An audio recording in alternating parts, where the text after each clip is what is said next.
Donald Trump has followed through on his promise to use tariffs against several foreign trading partners. Imports from Canada and Mexico were hours away from being subject to a 25% tariff when those tariffs were paused for 1 month.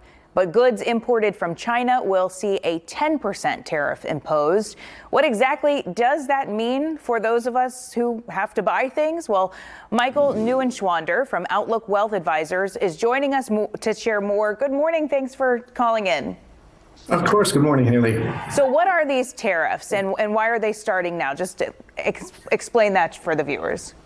Yeah, so in simple terms, a tariff is just an extra tax that gets added on to the imports coming in from other countries. So whatever country or whatever company is bringing that in, if something used to cost $100 to bring in, it would now cost $125. And ultimately, we as consumers are usually the ones who actually end up paying that. Yeah, because the anticipation is that they're just going to pass that cost of the tariffs on to the consumer. Correct. And yeah. What kind of effect are Americans gonna feel on this? Is everything going up, or can we expect that really legitimately only the things coming in from China, from Mexico, from Canada, the places that are expecting the tariffs? Yeah, so the most common things that we as consumers will see is actually going to come in two places. One is the direct cost, as we talked about, where we can use the avocados as an example, because 2/3 of fruit, nuts, a lot of the vegetables we get actually come from Mexico. So if those were to go up by that 25%, which we said is temporarily on pause, but they have until the beginning of March to see if that sticks or not. Mm-hmm. But those avocados that used to cost $7 at the grocery store are now going to be almost $8.50. And then bigger things, though, like when we consider, Ford, Chevy, American vehicles, a lot of those parts come from Canada. They're assembled in Mexico. So it's not quite as simple, as it looks just on the surface. Okay. The other big change that we need to be prepared for, many economists predict that if all these tariffs really came into effect, as planned, that may slow the economy by as much as 2%. And for a big economy like the U.S., where we generally only grow at 2 to 4% per year, it doesn't put us into a recession, but it may lead us down that path as well. Is there any part of the American economy that's going to benefit from this, though? American-made, truly American-made stuff, won't that see a boost?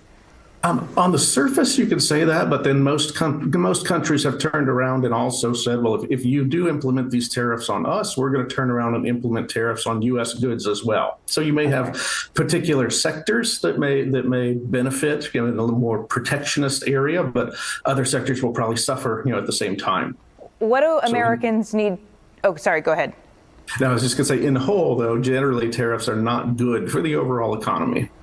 Okay, what do Americans need to do now? Because I know some people are feeling that need to panic buy things, while there's no tariff imposed on our goods right now. Is that wise to go out and do that?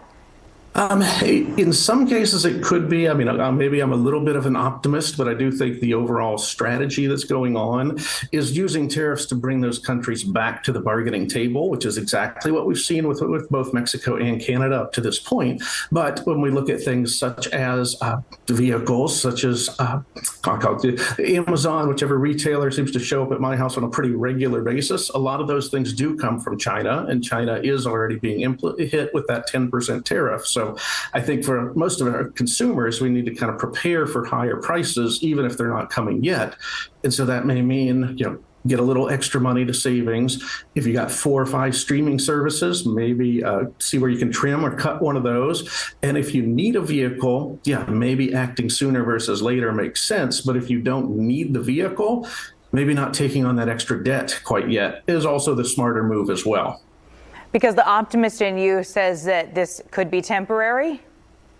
Yeah, I think if we look at things in the past, at least with our major trading partners that we're relatively friendly with, i.e. Mexico, China, it's a bargaining tool. Mexico, Canada, it's a bargaining tool. China, I think, even the first Trump administration where they implemented tariffs on China, we see that Biden didn't remove those tariffs either. So I think where there's definitely bigger trade imbalances or they're not really as good of a trading partner, I think some of those tariffs may be here to stay or at least stick around longer. All right, Michael Neuenschwander, I appreciate your time this morning. That was actually very helpful information. Thank you so much. Thank you.